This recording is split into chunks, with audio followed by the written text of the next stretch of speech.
할머니, 빨리 도망쳐요. 엄마 아빠가 할머니 무서운 병원에 가둔대요. 새벽 2시 짐승 같은 자식들의 숨소리가 거실을 채울 때 10살 손자가 제 손목을 잡았습니다. 민준아, 그게 무슨 소리니? 엄마 아빠가 왜? 아이의 손은 얼음장처럼 차가웠고 그 눈엔 말로 다 못할 공포가 서려 있었습니다. 자식의 효도가 천국인 줄 알았던 비참한 착각. 그날 새벽 저는 맨발로 그 지옥 같은 아파트를 빠져나왔습니다. 제가 다시 그 문을 열고 들어갈 땐 죄의 무게가 수갑이 되어 그들의 손목을 채울 것입니다. 사연 시작 전 구독, 좋아요와 함께 어디서 듣고 계신지 댓글로 남겨주세요. 반갑게 인사드리고 싶어요. 사연 시작합니다.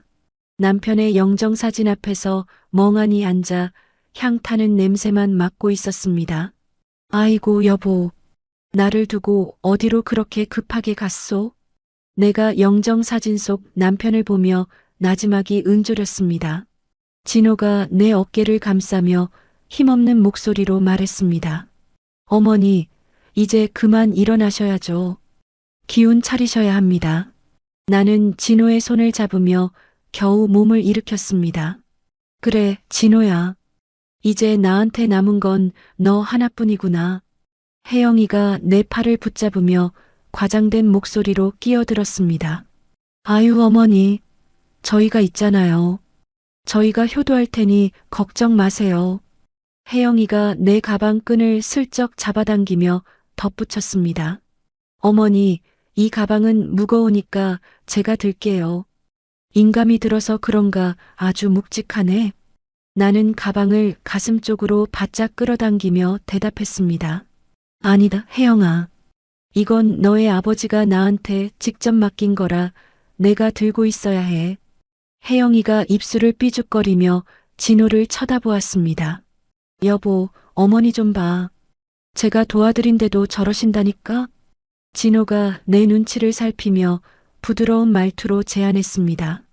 어머니, 혜영이 말 들으세요. 이제 우리 집으로 가셔야죠. 혼자 계시면 큰일 나요. 나는 남편의 위패를 챙기며 깊은 한숨을 내쉬었습니다. 그래, 내 집 두고 떠나는 게 마음은 아프지만 너희들 믿고 가마.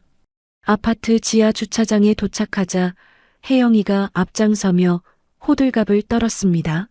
어머니, 저희 집 정말 좋죠? 공기정전기랑 최신형 가전은 다 갖다 놨어요. 나는 엘리베이터 거울에 비친 내 초췌한 모습을 보며 고개를 끄덕였습니다. 집이 참 높기도 하구나. 공중 위에 떠서 사는 기분이야. 진호가 현관문을 열며 웃는 얼굴로 나를 맞이했습니다. 어머니, 어서 들어오세요. 여기가 이제 어머니 집입니다. 거실에 들어서자마자 천장 구석에서 반짝이는 작은 기계가 눈에 들어왔습니다. 진호야, 저기 구석에 달린 검은 건 뭐냐? 꼭 눈동자처럼 생겼구나. 혜영이가 내 말을 가로채며 생글생글 웃었습니다. 어머 어머니, 저건 민준이 보려고 단 팩캠이에요. 요즘 세상이 워낙 험하잖아요.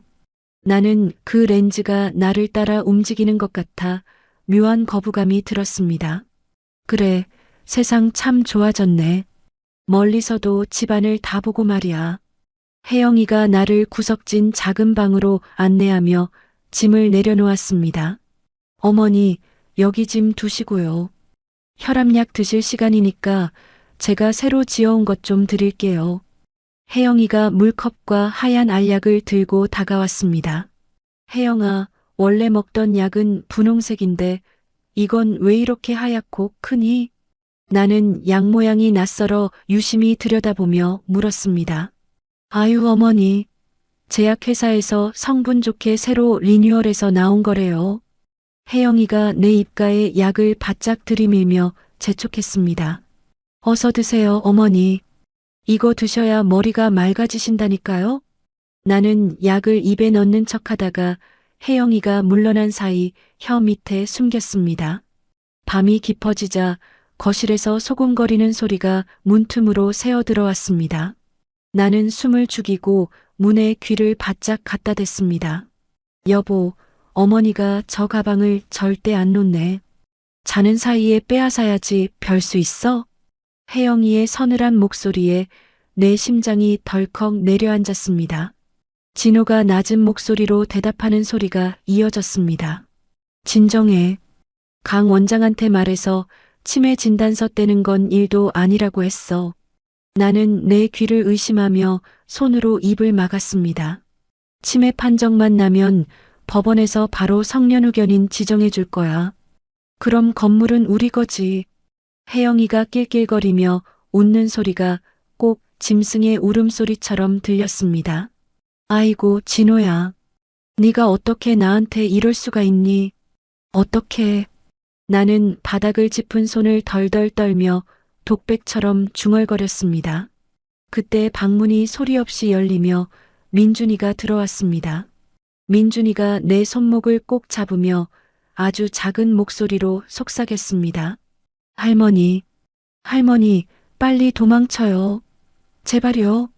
아이는 울먹이며 내 발 앞에 운동화와 자기 배낭을 놓았습니다. 민준아, 이게 무슨 소리니? 엄마 아빠가 왜 그러니? 민준이가 내 손목에 자기 스마트워치를 채워주며 다급하게 말했습니다. 엄마랑 아빠가 할머니를 무서운 병원에 가둔대요. 거기 가면 다시는 못 나온대요. 아이가 내 등을 떠밀며 현관 창고 옆 비상계단 문을 가리켰습니다. 할머니, 아빠 잠들었어요. 지금 빨리 나가야 해요. 어서요. 나는 인감 가방을 품에 안고 어둠 속으로 발을 내디뎠습니다. 비상계단을 한 층씩 내려갈 때마다 무릎이 시리고 가슴이 터질 것 같았습니다. 지하 주차장에 도착해 숨을 몰아쉬고 있을 때 멀리서 자동차 라이트가 켜졌습니다. 재수 씨, 이쪽입니다. 어서 타세요. 남편의 오랜 친구인 박 노인이 차 문을 열며 나를 불렀습니다. 나는 뒤도 돌아보지 않고 차 뒷좌석에 몸을 던지듯 실었습니다. 차가 아파트 정문을 빠져나가는 순간 혜영이가 머리를 산발한 채 뛰어나오는 게 보였습니다. 저 인간들 죗값 다 받게 할 겁니다. 걱정 마세요, 재수 씨. 박 노인이 핸들을 꽉 쥐며 단호하게 말했습니다. 나는 안개 자욱한 도로 위에서 인감 가방을 더 세게 움켜쥐었습니다. 이제부터 내가 할 일은 단 하나뿐이었습니다. 나를 버린 자식들을 향한 차가운 심판뿐입니다. 발톱. 빗줄기가 들이치는 창고 마당에 차가 멈춰 섰습니다.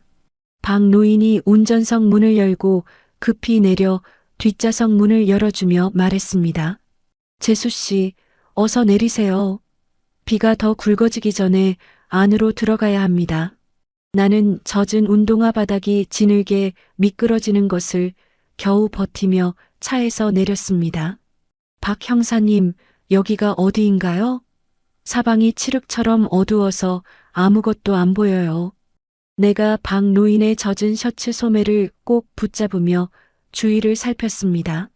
제가 퇴직하고 마련해둔 사설 기록 보관소입니다. 아무도 모르니 안심하세요. 박 노인이 낡은 철문의 자물쇠를 거칠게 돌리며 대답했습니다. 철문이 끼익 소리를 내며 열리자 퀴퀴한 종이 냄새가 코끝을 찔렀습니다.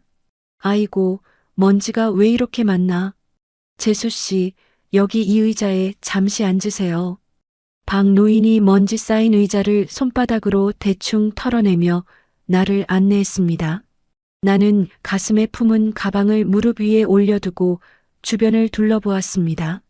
박 형사님, 우리 진호가 왜 저를 가두려고 할까요? 제가 뭘 그렇게 잘못했나요? 박 노인이 벽면에 달린 복잡한 스위치를 올리며 내 물음에 답했습니다.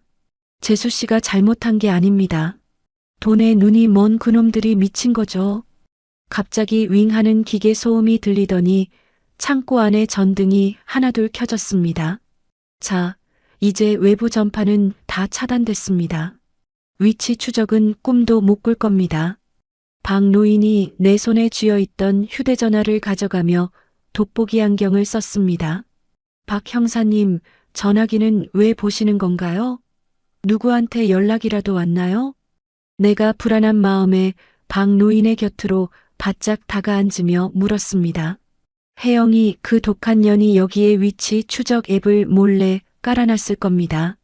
박 노인이 화면을 이리저리 넘기더니 혀를 쯧쯧 찼습니다. 아니나 다를까 여기 숨어 있었네. 재수 씨가 어디 가든 다 지켜보고 있었던 거예요. 박 노인이 능숙한 솜씨로 무언가를 삭제하며 소리를 높였습니다. 이런 처죽일 년들, 감히 내 일거수일투족을 다 들여다보고 있었다니. 나는 배신감에 몸을 부르르 떨며 주먹으로 무릎을 내리쳤습니다. 걱정 마세요. 이제 이 전화기는 깡통입니다. 민준이가 준 시계만 믿으면 돼요. 박 노인이 내 손목에 찬 스마트워치를 가리키며 든든하게 말했습니다. 박 형사님, 이것 좀 봐주세요. 혜영이가 매일 아침 먹으라고 준 약이에요. 나는 주머니 깊숙이 넣어두었던 하얀 알약을 꺼내 박 노인에게 내밀었습니다. 박 노인이 알약을 코끝에 대고 냄새를 맡더니 미간을 잔뜩 찌푸렸습니다. 이거 혈압약 아닙니다. 사람 멍하게 만드는 강력한 수면제랑 안정제예요. 나는 그 소리에 가슴이 철렁 내려앉아 의자 등받이에 몸을 기댔습니다. 아니, 그럼 나를 진짜 치매 환자로 만들려고 그 약을 먹인 건가요? 내가 떨리는 목소리로 묻자 박 노인이 알약을 바닥에 내팽개쳤습니다. 맞습니다. 정신을 흐릿하게 해서 건물 도장을 찍게 하려던 수작이죠. 그때 창고 구석에 놓인 낡은 텔레비전에서 뉴스 속보 음악이 흘러나왔습니다. 뉴스의 하단 자막을 본 나는 심장이 멈추는 것 같은 충격을 받았습니다. 실종 신고 60대 치매 노인, 거액의 사업 자금 들고 가출, 목격자 제보 바람. 아니, 박 형사님, 저기 제 얼굴이 왜 나옵니까? 내가 언제 돈을 훔쳤다고 저러나요? 나는 텔레비전 화면 속에 내 사진을 가리키며 억울함에 소리를 질렀습니다. 혜영이랑 진호 그놈들이 벌써 손을 썼군요. 재수 씨를 범죄자로 만들려는 겁니다. 박 노인이 텔레비전을 거칠게 끄며 분노를 사겼습니다. 내 아들이, 진호가 어떻게 나한테 이럴 수가 있어. 내가 어떻게 키웠는데. 나는 바닥에 주저앉아 남편의 사진이 든 가방을 끌어안고 통곡했습니다. 재수 씨, 울지 마세요. 제가 혜영이 그년 뒷조사를 미리 좀 해뒀습니다. 박 노인이 캐비닛에서 낡은 서류 봉투 하나를 꺼내 내 앞에 놓았습니다. 이게 뭡니까? 혜영이의 과거 기록인가요? 내가 눈물을 닦으며 봉투 속의 서류들을 하나하나 살펴봤습니다. 2년 아주 상습범이에요. 결혼 전에도 회사 돈을 횡령해서 난리가 났던 년입니다. 박 노인이 서류의 특정 문구를 손가락으로 짚으며 설명했습니다. 아니, 그럼 우리 아들 진호는 이 사실을 다 알고 있었던 건가요? 내가 경악하며 묻자 박 노인이 고개를 천천히 끄덕였습니다. 진호도 공범입니다. 둘이 짜고 재수씨 상가 건물을 담보로 사채를 쓰려고 했어요. 나는 자식에 대한 마지막 믿음이 산산조각 나는 소리를 들었습니다. 그 순간 창고 밖에서 거친 자동차 타이어 마찰음이 들려왔습니다. 어이, 노인네 여기 있는 거 다 안다. 당장 문 열고 나와. 창고 문을 걷어차는 쾅소리와 함께 사채업자들의 험악한 욕설이 들렸습니다. 박 형사님, 놈들이 벌써 찾아온 건가요? 이제 우린 어떡하죠? 내가 겁에 질려 박 노인의 팔을 꽉 잡으며 물었습니다. 재수 씨, 당황하지 마세요. 제가 여기 보안 장치를 괜히 한 게 아닙니다. 박 노인이 책상 밑에 붉은 버튼을 누르자 창고 밖에서 요란한 경보음이 터졌습니다. 아, 눈이야. 이게 뭐야? 사람 살려. 밖에서 사내들이 비명을 지르며 우왕좌왕하는 소리가 안으로 흘러들어왔습니다. 최루가스랑 연막탄입니다. 놈들이 정신 못 차릴 때 빨리 움직여야 해요. 박 노인이 내 손을 잡아 끌며 창고 뒤편의 작은 비밀문으로 나를 이끌었습니다. 박 형사님, 우리 민준이는 어쩌고요? 저 짐승들 손에 민준이만 남았잖아요. 내가 울먹이며 묻자 박 노인이 단호하게 내 등을 떠밀었습니다. 재수 씨가 살아야 민준이도 구합니다. 일단 지숙이를 만나야 해요. 나는 어둠 속에서 빗물을 맞으며 박 노인의 걸음에 몸을 맡겼습니다. 지숙이라니요? 그 아이가 정말 저를 도와줄 수 있을까요? 내가 숨을 헐떡이며 묻자 박 노인이 차문을 열며 대답했습니다. 그 아이는 이제 서울에서 제일 가는 괴물이 됐습니다. 선생님을 지켜줄 괴물이요. 나는 차 뒷좌석에 몸을 싣고 멀어지는 창고를 바라보았습니다. 손목의 시계에서는 민준이가 보낸 아주 짧은 진동이 느껴졌습니다. 할머니, 무서워하지 마세요. 제가 다 지켜보고 있어요. 나는 아이의 신호에 눈물을 닦으며 입술을 세게 깨물었습니다. 그래, 민준아. 할머니가 이제 더 이상 울지 않으마. 절대로 안 무너질 거다. 박 노인이 가속 페달을 밟자 차는 빗길을 가르며 서울 도심을 향해 질주했습니다.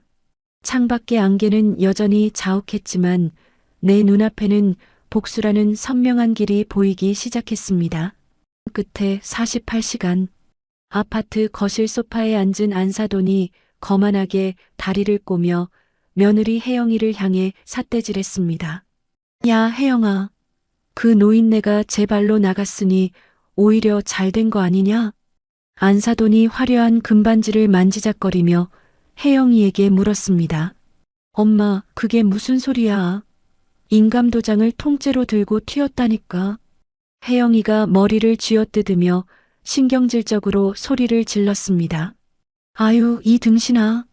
도장이 없으면 새로 만들면 되고 정신병자로 몰면 그만이지. 안사돈이 혀를 차며 현관문 쪽을 바라보자 초췌한 차림의 남자가 들어왔습니다. 어이구, 강 원장 오셨나? 이쪽으로 좀 앉으시게. 안사돈이 반갑게 손을 흔들며 사채빚에 허덕이는 강 원장을 맞이했습니다. 사모님 연락받고 바로 왔습니다. 서류는 다 준비되셨습니까? 강 원장이 비굴한 웃음을 지으며 안사돈 앞에 무릎을 굽히고 앉았습니다. 여기 진료 기록이랑 소견서 있네. 알츠하이머 중증이라고 확실하게 적어줘. 안사돈이 돈뭉치가 든 봉투를 탁자 위에 툭 던지며 말했습니다. 어머 엄마, 이거면 법원에서 바로 임시후견인 지정해주는 거지? 혜영이가 봉투를 힐끔거리며 강 원장의 안색을 살폈습니다. 그럼요, 사모님. 제가 날짜까지 다 조작해서 완벽하게 만들어드리겠습니다. 강 원장이 돈 봉투를 품속에 챙기며 음흉하게 대답했습니다. 같은 시각 나는 박 노인의 은신처 지하에서 도청기를 통해 그들의 추악한 대화를 듣고 있었습니다. 이런 처죽일 인간들, 감히 나를 산송장으로 만들려고 해. 나는 책상을 주먹으로 내리치며 부르르 떨리는 입술을 깨물었습니다. 재수 씨, 진정하세요. 놈들이 지금 법원에 가처분 신청을 하려는 모양입니다. 박 노인이 모니터를 응시하며 내 어깨를 꽉 눌렀습니다. 박 형사님, 저들이 저렇게 나오면 저는 이제 어떡합니까? 내가 떨리는 목소리로 묻자 박 노인이 시계를 확인하며 단호하게 말했습니다. 앞으로 딱 48시간 남았습니다. 그 안에 저놈들을 막지 못하면 법적으로 끝장납니다. 아니, 법이 어떻게 그럴 수가 있어요? 멀쩡한 사람을 가둔다는데. 내가 가슴을 쥐어뜯으며 박 노인에게 하소연했습니다. 서류가 완벽하면 법원도 속는 겁니다. 그래서 지수기가 필요한 거고요. 박 노인이 장비를 점검하며 대답했습니다. 그때 도청기 너머로 민준이의 비명소리가 날카롭게 들려왔습니다. 아, 할머니 어디 갔는지 몰라요. 엄마 아파요. 놔주세요. 민준이의 자지러지는 소리에 나는 자리에서 벌떡 일어났습니다. 이 녀석이 할머니 어디 숨었는지 똑바로 말 안 해? 안사돈이 민준이의 뺨을 때리는 둔탁한 소리가 스피커를 타고 흘러나왔습니다. 민준아, 내 새끼, 아이고 민준아. 나는 가슴을 쥐어뜯으며 바닥을 뒹굴었습니다. 야, 김민준, 너 할머니랑 연락하면 죽을 줄 알아. 당장 방으로 들어가. 혜영이가 민준이를 거칠게 몰아붙이는 소리가 들렸습니다. 혜영아, 이 애물단지 방에 가둬라. 물도 주지 말고 정신 차릴 때까지 내버려둬. 안사돈의 비정한 명령에 민준이의 울음소리가 점점 멀어졌습니다. 박 형사님, 지금 당장 가야겠어요. 우리 민준이 죽게 내버려둘 순 없어요. 내가 신발도 신지 않은 채 문으로 달려가자 박 노인이 나를 가로막았습니다. 지금 가면 재수 씨도 잡힙니다. 조금만 참으세요. 제가 다 생각이 있습니다. 생각은 무슨 생각입니까? 내 손주가 매를 맞고 굶고 있는데. 내가 박 노인의 가슴팍을 밀치며 소리를 질렀습니다. 재수 씨가 살아야 민준이도 구합니다. 저놈들 감옥 보내야 끝나는 일이에요. 박 노인의 호통에 나는 그만 주저앉아 바닥을 긁으며 울었습니다. 그 순간 창고 밖에서 요란한 자동차 엔진 소리와 함께 거친 욕설이 들렸습니다. 어이, 이 안에 노인네 숨어 있는 거 다 안다. 당장 안 나와? 사채업자들이 창고 문을 걷어차며 소리를 질렀습니다. 박 형사님, 놈들이 어떻게 여기까지? 내가 겁에 질려 박 노인의 뒤로 숨으며 물었습니다. 아무래도 며느리가 심부름센터를 제대로 풀었나 보네요. 재수 씨, 제 뒤에 붙으세요. 박 노인이 다급하게 내 팔을 잡아 끌며 지하 통로로 안내했습니다. 재수 씨, 놈들이 불을 지르려나 봅니다. 휘발유 냄새가 나요. 밖에서 출렁거리는 액체 소리가 들리더니 순식간에 시뻘건 불길이 창고를 덮쳤습니다. 아이고 여보, 저 인간들이 우리 추억까지 다 태우려나 봐요. 나는 활활 타오르는 창고를 보며 남편의 사진을 가슴에 꼭 품었습니다. 추억은 나중에 다시 찾으면 됩니다. 일단 목숨부터 구해야죠. 박 노인이 연기를 뚫고 나를 차 뒷좌석에 밀어 넣었습니다. 비가 억수같이 쏟아지는 밤, 차는 빗물을 가르며 강남으로 향했습니다. 박 형사님, 지숙이가 정말 저를 도와줄까요? 20년이나 지났는데. 내가 창밖을 보며 힘없이 묻자 박 노인이 핸들을 꽉 쥐며 말했습니다. 지숙이는 선생님을 한 번도 잊은 적이 없습니다. 그 아이는 지금 선생님만 기다려요. 나는 빗물에 젖은 스마트워치를 내려다보며 민준이의 온기를 느꼈습니다. 그래, 지수가. 내 선생님이 지금 지옥 문턱까지 왔단다. 나는 창문에 비친 내 초췌한 얼굴을 보며 입술을 세게 깨물었습니다. 강남의 화려한 빌딩 숲이 안개 속에서 괴물처럼 고개를 치켜들고 있었습니다. 저 불빛 속에 내 마지막 희망이 있다는 사실을 나는 믿고 싶었습니다. 박 형사님, 이제 우리한테 남은 시간은 얼마나 되나요? 내가 떨리는 목소리로 묻자 박 노인이 백미러로 나를 보며 대답했습니다. 서류가 접수되기 전까지 딱 하루 남았습니다. 오늘 밤 안에 모든 걸 끝내야 합니다. 나는 가슴에 품은 인감 가방을 더 세게 움켜쥐었습니다. 그래요, 해봅시다. 내 아들이 버린 내 목숨, 내가 다시 찾아와야지 별 수 있겠어요. 차는 거센 빗줄기를 뚫고 화려한 조명이 가득한 강남 한복판으로 들어섰습니다. 비릿한 연기 냄새가 옷에 배어 있었지만 내 눈빛은 그 어느 때보다 날카롭게 빛나고 있었습니다. 괴물이 된 제자. 폭포수처럼 쏟아지는 빗줄기가 자동차 앞 유리를 사정없이 때려댔습니다. 아이고, 하늘도 무심하시지. 왜 이렇게 비가 쏟아진대요? 나는 창밖의 어두운 강남 거리를 보며 나지막이 중얼거렸습니다. 박 노인이 핸들을 꽉 움켜쥐고 전방을 매섭게 노려보며 대답했습니다. 재수 씨, 정신 바짝 차리세요. 저기 로펌 건물 입구 보이죠? 검은색 세단 한 대가 화려한 조명이 켜진 대형 빌딩 주차장으로 서서히 들어가고 있었습니다. 박 형사님, 저 차가 지숙이 차 맞나요? 번호판도 안 보이는데 어떡해요? 내가 조바심이 나서 몸을 앞으로 바짝 당기며 물었습니다. 번호판 끝자리 1004. 지숙이가 변호사 되고 처음 산 차 번호를 제가 기억합니다. 박 노인이 외치며 갑자기 가속 페달을 밟더니 지숙의 차 앞을 거칠게 가로막았습니다. 기익.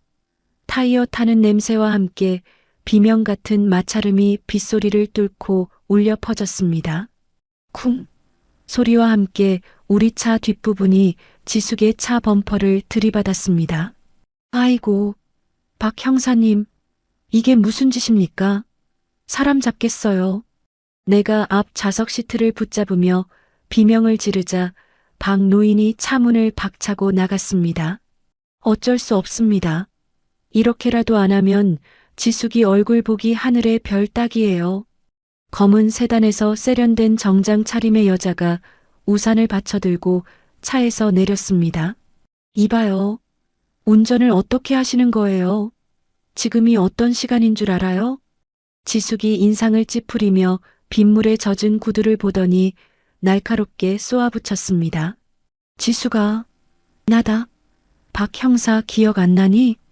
박 노인이 빗물에 젖은 머리카락을 쓸어 넘기며 지숙의 앞을 가로막았습니다. 지숙이 우산 밑으로 눈을 가늘게 뜨더니 소리를 질렀습니다. 박 형사님? 아니, 이 밤중에 여기서 대체 뭐 하시는 거예요? 사고까지 내시면서. 나는 떨리는 손으로 차 문을 열고 빗속으로 발을 내디뎠습니다. 지숙이 네가 정말 맞구나. 나를 알아보겠니? 내가 지숙의 이름을 부르며 비틀거리자 그녀의 손에서 우산이 바닥으로 툭 떨어졌습니다. 선생님? 세상에. 명숙 선생님. 선생님 맞으세요? 지숙이 경악하며 나에게 달려와 내 젖은 어깨를 두 팔로 감싸 안았습니다. 그래. 지수가. 못난 선생이 너를 이렇게 염치 없이 찾아왔다. 내가 지숙의 품에 안겨 참아왔던 오열을 터뜨리자 지숙의 눈시울도 붉어졌습니다. 선생님, 행색이 이게 다 뭐예요? 대체 누가 선생님을 이 지경으로 만든 거예요? 지숙이 내 얼굴을 감싸주며 속상함에 목소리를 높였습니다. 내 아들 진호랑 며느리가 나를 미친 사람으로 몰아서 요양원에 가두려고 해. 내가 인감 가방을 품에 더 세게 안으며 겨우 대답했습니다. 뭐라고요? 진호 그 자식이 감히 선생님한테요? 인간의 탈을 쓰고 어떻게. 지숙이 이를 부드득 갈더니 옆에 서 있던 수행원에게 매섭게 외쳤습니다. 당장 회의실 비워. 로펌 소속 파트너 변호사들 지금 전부 소집해. 당장. 지숙의 서슬 퍼런 명령에 주차장의 공기가 순식간에 얼어붙는 것 같았습니다. 우리는 지숙의 로펌 사무실이 있는 고층 빌딩 60층으로 올라갔습니다. 사무실 안은 대낮처럼 밝았고 수십 명의 변호사가 일사불란하게 움직이고 있었습니다. 선생님, 일단 여기 앉으세요. 이 따뜻한 차 좀 드시고 진정하세요. 지숙이 직접 찻잔을 내밀며 내 앞에 무릎을 굽히고 앉았습니다. 지숙아, 너 정말 훌륭한 사람이 되었구나. 내가 짐이 되는 건 아니니? 내가 떨리는 손으로 찻잔을 잡으며 미안한 마음에 물었습니다. 무슨 그런 말씀을 하세요. 선생님이 제 등록금 안 주셨으면 저 지금 길거리에 있었을 거예요. 지숙이 내 손을 꼭 잡으며 단호하게 말했습니다. 박 형사님, 며느리가 강 원장이라는 놈이랑 짠 거 확실합니까? 지숙이 고개를 돌려 박 노인에게 묻자 박 노인이 서류를 펼쳤습니다. 확실합니다. 강 원장 그 자식 사채빚에 허덕이는 쓰레기인 거 다 조사해놨어요. 지숙이 서류를 훑어보더니 차가운 미소를 지으며 비서에게 명령했습니다. 강 원장 그 병원 장부 다 털어. 며느리가 입금한 내역단 10원이라도 찾아내. 비서가 서류를 챙기며 고개를 숙이고 바람처럼 방을 나갔습니다. 선생님, 며느리가 내일 호텔에서 바자회 연다는 거 알고 계셨어요? 지숙이 내 눈을 똑바로 쳐다보며 조심스럽게 물었습니다. 알다마다. 거기서 내 건물을 담보로 사채를 끌어 쓰려고 한다더구나. 내가 한숨을 내쉬며 대답하자 지숙이 펜을 탁자에 탁 내려놓았습니다. 이런 파렴치한 인간들을 봤나? 선생님, 걱정 마세요. 제가 그 자리를 장례식으로 만들어줄게요. 지숙이 서늘한 눈빛으로 전화를 걸어 누군가에게 지시했습니다. 호텔 연회장 스크린 제어권 확보해. 그리고 기자들한테 싹 연락 돌려. 아주 큰 건 터진다고. 지숙의 단호한 태도에 나는 비로소 가슴속 응어리가 조금 풀리는 기분이었습니다. 지숙아, 너 정말 무서운 사람이 되었구나. 꼭 괴물이 된 것 같아. 내가 지숙의 차가운 얼굴을 쓰다듬으며 혼잣말처럼 중얼거렸습니다. 선생님, 악마를 잡으려면 제가 더 큰 괴물이 되어야 하더라고요. 이제 제가 보여드릴게요. 지숙이 나에게 고급스러운 남색 정장 한 벌을 내밀며 말했습니다. 자, 선생님. 내일은 이 옷을 입고 세상에서 가장 당당하게 등장하시는 거예요. 나는 남색 정장의 매끄러운 감촉을 느끼며 창밖에 비오는 야경을 보았습니다. 아이고, 지숙아. 네가 나를 살리는구나. 정말 고맙다. 지숙이 내 손등에 입을 맞추며 부드럽게 대답했습니다. 선생님, 고맙다는 말은 내일 다 끝나고 해주세요. 이제 시작이니까요. 비는 그치지 않고 밤하늘을 검게 적시고 있었습니다. 나는 지숙이 준비해준 방 침대에 누워 민준이가 준 스마트워치를 쓰다듬었습니다. 민준아, 조금만 더 기다려라. 할머니가 이제 내 엄마 아빠 잡으러 간다. 방 안의 정막 속에 시계 초침 소리만이 복수의 시간을 재촉하듯 울려 퍼졌습니다. 화려한 샹들리에 조명 아래 수백 명의 사람들로 북적거렸습니다. 어머, 저기 좀 봐. 오늘 행사 주최한 며느리가 그렇게 효부라며? 옆 테이블에 앉은 부인이 와인잔을 흔들며 옆 사람에게 속삭였습니다. 그러게 말이에요. 시어머니가 치매라는데 저렇게 정성을 다해 바자회까지 열고 대단하네. 사람들의 칭찬 섞인 수군거림이 연회장 가득 울려 퍼졌습니다. 단상 아래 서 있던 안사돈이 한복 치맛자락을 휘날리며 거들먹거렸습니다. 아유, 우리 혜영이가 원래 마음씨가 비단결 같아요. 시어머니 수발하느라 살이 다 빠졌다니까요. 안사돈이 화려한 금반지를 낀 손으로 입을 가리며 짐짓 슬픈 표정을 지었습니다. 혜영이가 반짝이는 드레스를 입고 단상 위로 올라가 마이크를 잡았습니다.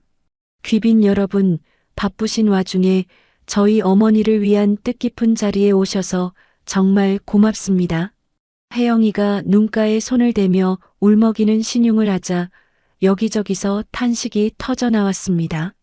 어머니는 지금 병세가 깊어 이 자리에 못 오셨지만 그분의 고귀한 뜻을 전하려 합니다. 혜영이가 가식적인 미소를 지으며 옆에 놓인 서류 뭉치를 들어 올렸습니다. 어머니의 함자가 적힌 이 기부 증서에 제가 대신 인감을 찍어 재단을 설립하겠습니다. 그녀가 위조한 내 인감 도장을 꺼내 서류 위에 찍으려는 찰나였습니다. 챙그랑 소리와 함께 연회장의 모든 조명이 한꺼번에 꺼지며 칠흑 같은 어둠이 찾아왔습니다. 어머, 이게 뭐야? 정전이야? 지배인, 당장 불 안 켜. 혜영이가 어둠 속에서 당황해 비명을 지르며 단상을 더듬거렸습니다. 잠시 후 정면의 대형 스크린에 눈이 멀 정도로 환한 불이 들어왔습니다. 화면 속에는 혜영이와 안사돈이 내 방에서 나누던 대화가 생생하게 흘러나왔습니다. 엄마, 그 노인네 약 먹여서 정신 못 차리게 했지? 얼른 도장 찍고 병원에 쳐넣어야 해. 스크린 속 혜영이의 악독한 목소리가 스피커를 타고 연회장 전체에 진동했습니다. 그럼 내가 이미 의사놈한테 돈 찔러줬어. 치매라고 진단서 벌써 끊어놨다니까. 안사돈의 비열한 웃음소리가 이어지자 연회장은 순식간에 찬물을 끼얹은 듯 조용해졌습니다. 저게 뭐야? 저거 우리 엄마랑 내 목소리잖아. 당장 꺼. 당장 끄라고.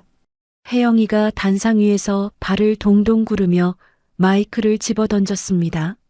이번에는 혜영이가 민준이의 뺨을 때리며 소리치는 장면이 화면 가득 나타났습니다. 너 할머니랑 연락하면 죽을 줄 알아.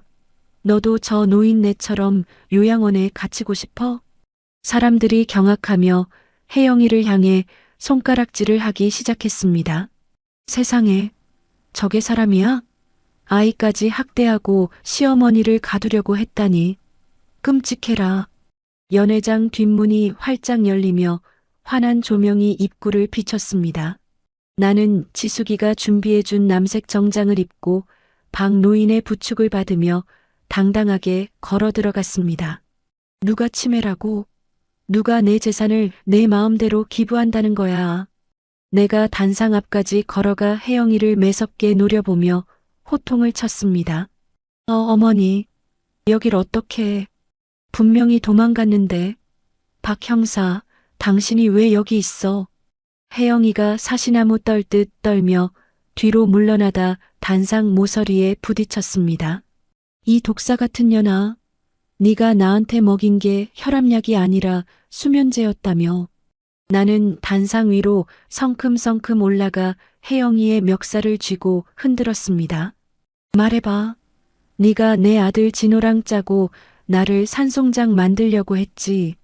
내가 이를 악물며 소리치자 혜영이가 내 손을 뿌리치려 발악했습니다. 이거 나요. 미친 노인네가 어디서 행패야. 경비원, 이 노인네 당장 끌어내. 철서? 매서운 마찰음이 마이크를 타고 연회장에 울려 퍼졌습니다. 어디서 어른한테 입을 함부로 놀려. 내 죄는 하늘이 알고 내가 안다. 내가 손바닥이 얼얼할 정도로 혜영이의 뺨을 세게 내리쳤습니다. 어머니, 지금 제정신이세요? 사람들 앞에서 이게 무슨 망신입니까? 진호가 달려와 내 팔을 잡으려 했으나 박 노인이 그의 손목을 꺾어 눌렀습니다. 자네 어머니한테 손대지 마. 내 손에 뼈마디가 나가고 싶나? 박 노인이 진호를 바닥으로 거칠게 밀쳐버리자 지숙이가 서류 가방을 열었습니다. 이혜영 씨, 당신이 사채업자들과 작성한 건물 매각이면 계약서 여기 있습니다. 지숙이가 서늘한 미소를 지으며 형사들을 행사장 안으로 불러들였습니다. 강 원장도 이미 잡혔어요. 당신들이 공모해서 허위 진단서 작성한 증거 다 나왔습니다. 지숙이의 말에 안사돈이 바닥에 주저앉아 내 바짓가랑이를 붙잡았습니다. 사부인, 제가 잘못했어요. 우리 혜영이가 시켜서 그런 거예요. 저 좀 살려주세요. 안사돈이 울며 불며 매달리자 혜영이가 그녀의 어깨를 밀쳐냈습니다. 엄마가 언제 그랬어? 엄마가 먼저 돈 필요하다고 노인네 잡자고 했잖아. 두 사람이 서로 머리채를 잡을 듯이 으르렁거리는 꼴을 나는 차갑게 내려다보았습니다. 이 가방, 그리고 인감도장. 이건 너의 아버지가 피땀 흘려 일군 내 목숨이다. 나는 혜영이가 들고 있던 내 가방을 빼앗아 가슴에 꼭 품었습니다. 경찰관님, 이 사람들 당장 끌고 가세요. 법대로 아주 엄하게 처벌해 주십시오. 형사들이 혜영이와 안사돈의 손목에 차가운 수갑을 채웠습니다. 어머니, 저도 피해자예요. 저 여자가 다 한 일이라고요. 진호가 바닥을 기며 내 신발을 붙잡으려 했으나 나는 고개를 돌렸습니다. 진호, 너는 이제 내 아들 아니다. 오늘로 너랑은 천륜을 끊는다. 내 단호한 말에 진호가 대성통곡을 했지만 내 마음은 이미 얼음장처럼 굳어 있었습니다. 화려했던 연회장은 이제 악인들의 비명과 참회 없는 울음소리로 가득 찼습니다. 나는 지숙이의 부축을 받으며 당당하게 호텔 로비를 가로질러 걸어 나왔습니다. 밤하늘의 비는 그쳐 있었고 맑은 공기가 내 폐부 깊숙이 들어왔습니다. 내 손목에 스마트워치가 작게 진동하며 민준이의 신호를 보내왔습니다. 민준아, 할머니가 이겼다. 이제 우리 강아지 데리러 갈게. 나는 인감 가방을 든 손에 힘을 주며 밤거리를 달리는 차에 몸을 실었습니다. 마지막 발악. 호텔 연회장을 빠져나와 들이키는 밤 공기는 시원했지만 마음 한구석은 여전히 무거웠습니다. 선생님, 정말 고생 많으셨습니다. 이제 다 끝났어요.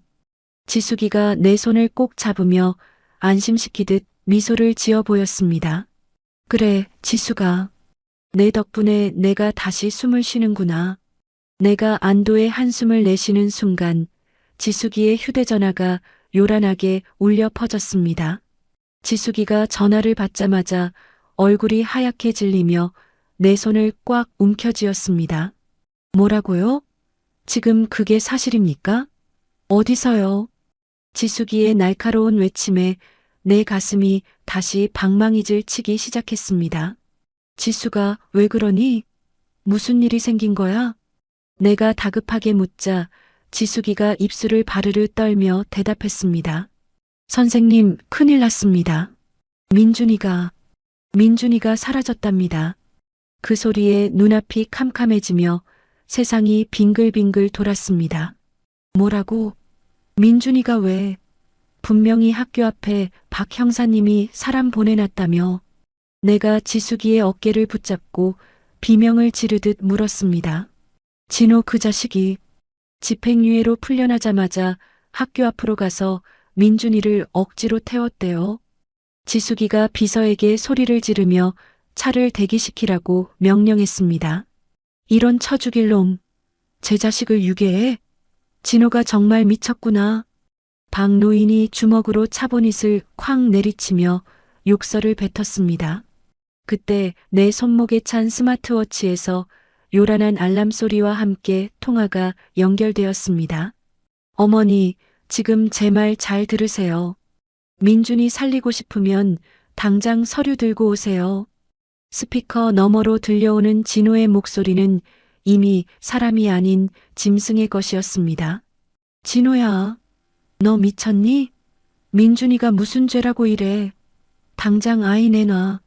내가 시계를 향해 악을 쓰자 진호가 비열하게 낄낄거리며 웃었습니다.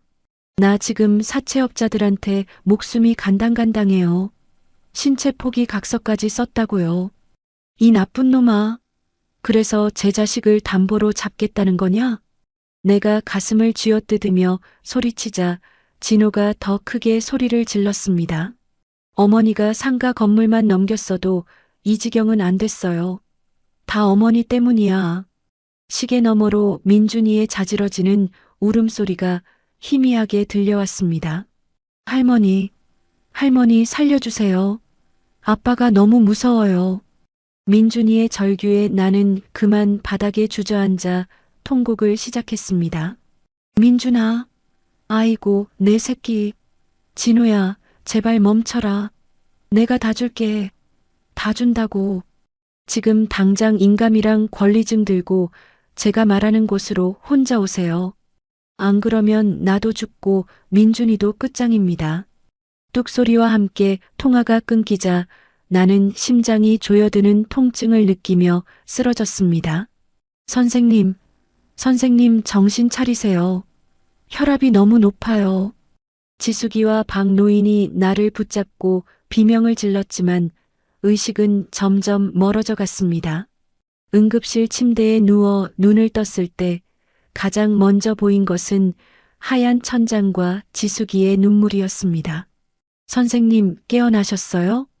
조금만 더 안정을 취하셔야 합니다. 지숙이가 내 손을 잡으며 말했지만 나는 수액줄을 거칠게 뽑아 던졌습니다. 안정은 무슨 놈의 안정이야. 내 새끼가 죽게 생겼는데. 나는 비틀거리며 침대에서 내려와 신발을 찾았습니다. 박 형사님, 민준이 어디 있습니까? 신호 잡혔나요? 내가 다급하게 묻자 옆에서 장비를 조작하던 박 노인이 고개를 끄덕였습니다. 민준이 시계 GPS 신호가 잡힙니다. 경기도 외곽 산골짜기 폐가입니다. 당장 가요. 내가 직접 가서 그놈 목덜미를 잡을 거니까. 나는 지수기에 만류를 뿌리치고 박 노인의 차 뒷좌석에 몸을 실었습니다. 안개 낀 산길은 칠흑처럼 어두웠고 내 마음은 이미 시커멓게 타버린 뒤였습니다. 박 형사님, 조금만 더 빨리 가주세요. 우리 민준이 떨고 있을 텐데. 내가 손을 덜덜 떨며 창밖을 응시하자 박 노인이 핸들을 더 꽉 쥐었습니다. 다 왔습니다. 저기 불빛 보이는 저 오두막입니다. 차에서 내리자마자 차가운 빗물이 내 몸을 적셨지만 통증조차 느껴지지 않았습니다. 나는 맨발로 진흙탕을 헤치며 산 중턱의 낡은 폐가를 향해 뛰었습니다. 김진호, 이 짐승만도 못한 놈아. 당장 민준이 내놓고 나와. 내가 폐가 문을 부술 듯이 두드리자 안에서 진호가 칼을 든 채 나타났습니다. 어머니, 혼자 오라고 했잖아요. 저 사람들 다 뒤로 물러나라고 해요. 진호가 민준이의 목에 칼을 들이대며 벼랑 끝으로 뒷걸음질을 쳤습니다. 아빠 아파요. 할머니 무서워요. 나 좀 살려주세요. 파랗게 질린 민준이의 얼굴을 보는 순간 내 머릿속의 줄이 팽팽하게 당겨졌습니다. 진호야, 너 정말 사람 새끼니? 어떻게 내 자식 목에 칼을 대? 내가 가슴을 치며 통곡하자 진호가 눈이 뒤집힌 채 발악을 했습니다. 나도 살고 싶어서 그래요. 이 상가 건물이 내 목숨줄이라고요. 진호의 광기 어린 눈빛을 보며 나는 우리가 쌓아온 천륜이 무너지는 소리를 들었습니다. 그래, 가져가라.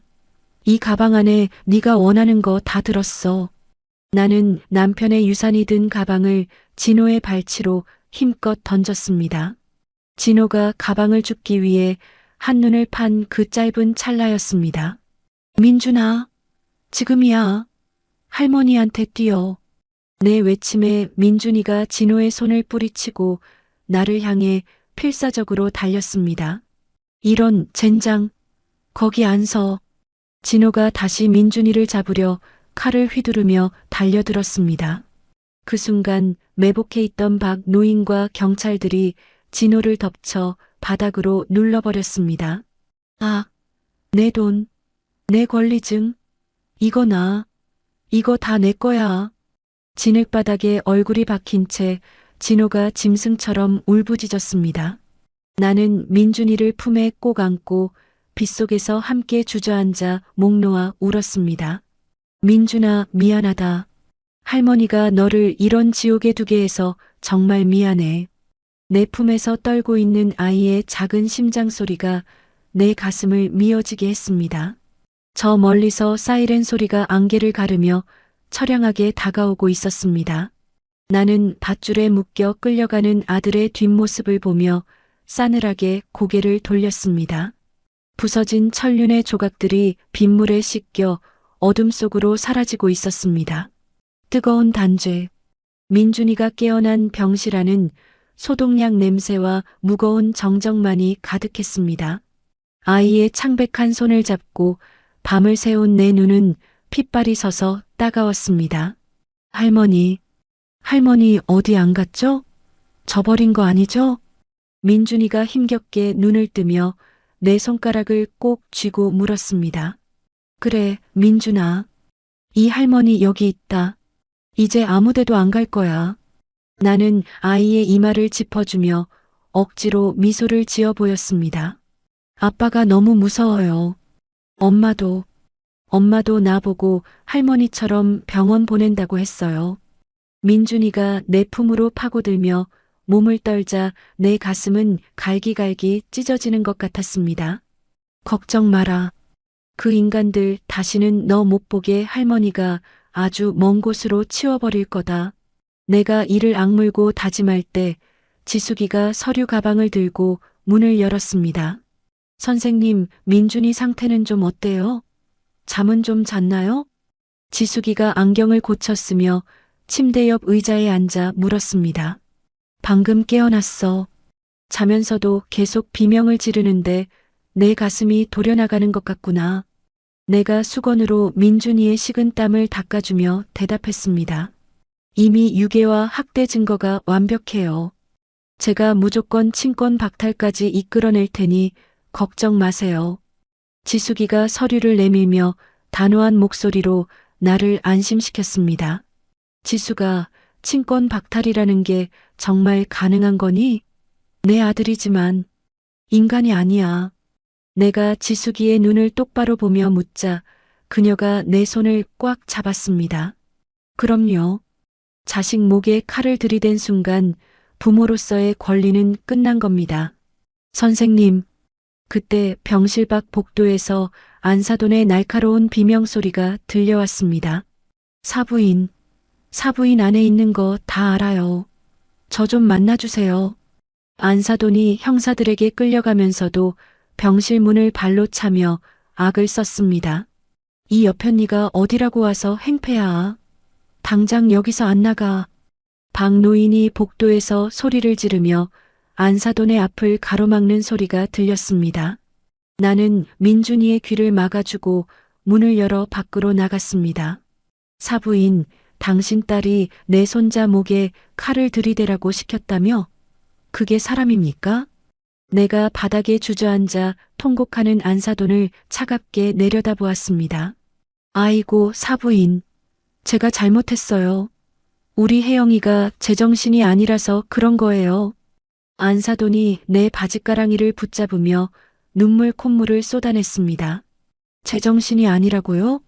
돈에 미쳐서 시어머니를 가두려던 건 제정신이었습니까? 내가 그녀의 손을 거칠게 뿌리치며 쏘아붙였습니다. 그래도 하나뿐인 자식들인데 합의 좀 해주세요. 예, 이렇게 부탁할게요.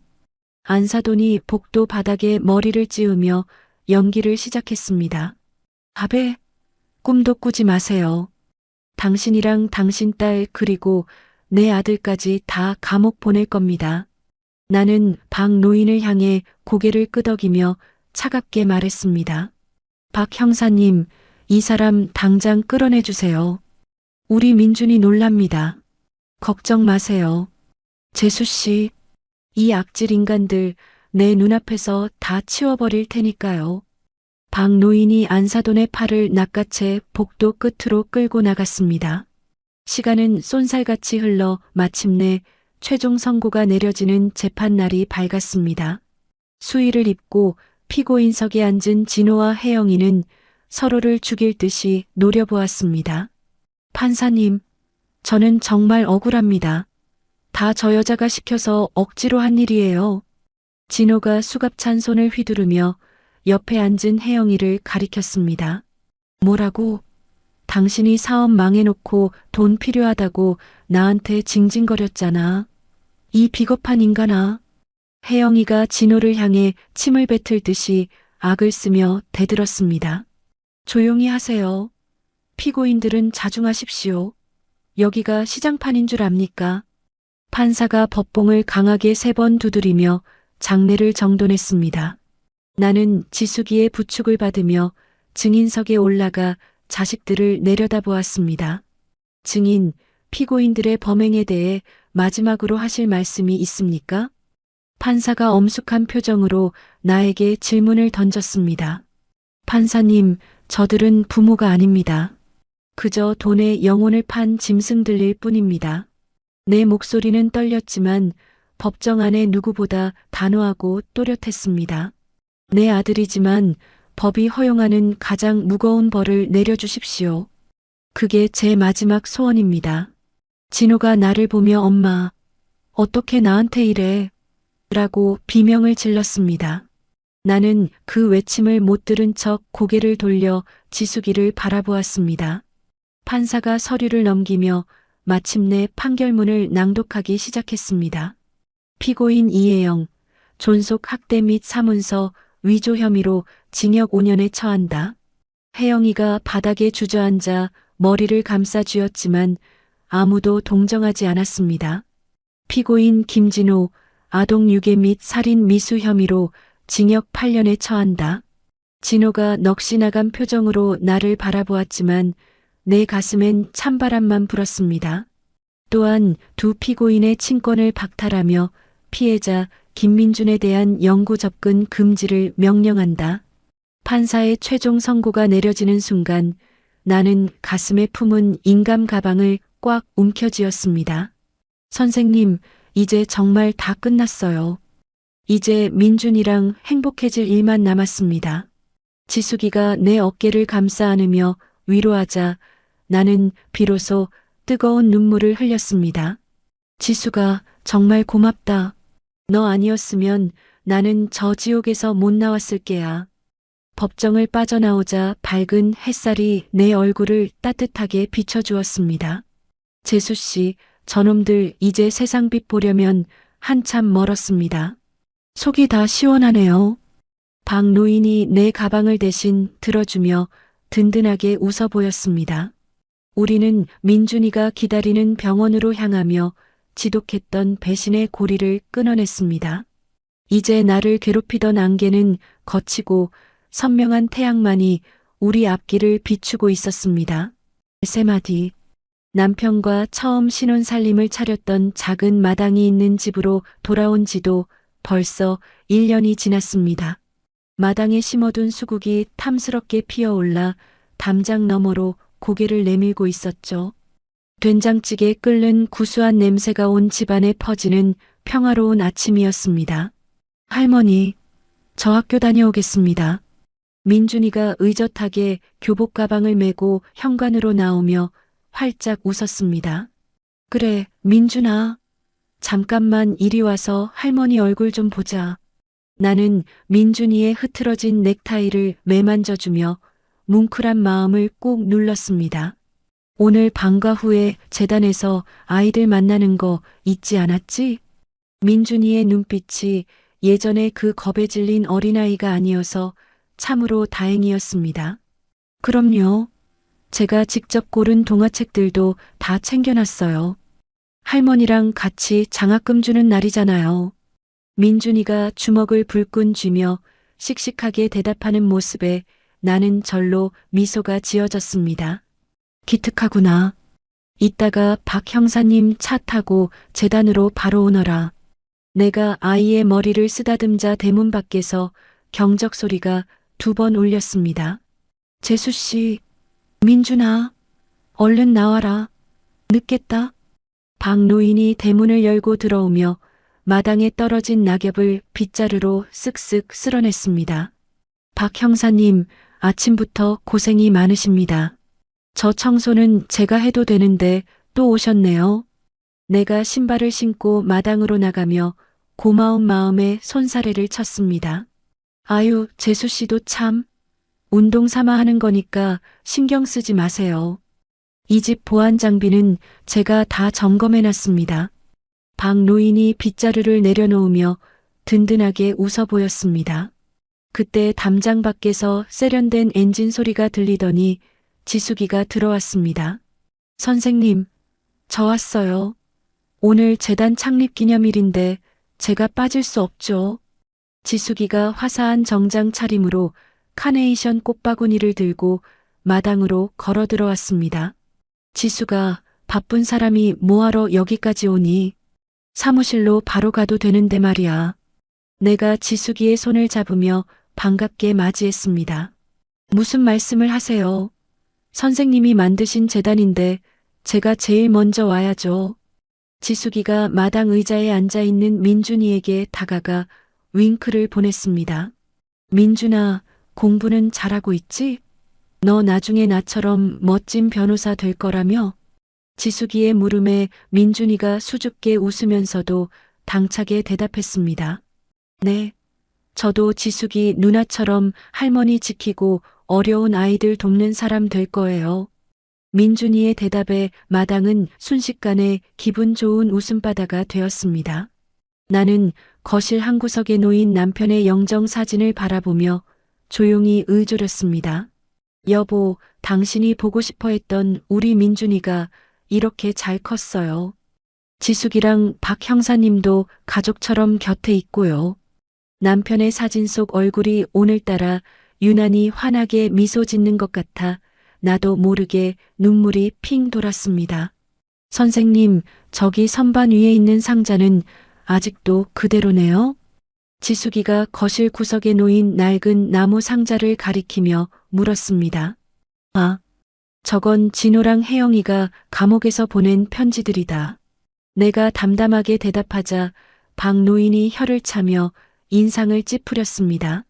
그놈들이 양심이 있으면 편지를 보내면 안 되죠. 재수 씨, 그냥 다 태워버리시지 그래요? 아니다.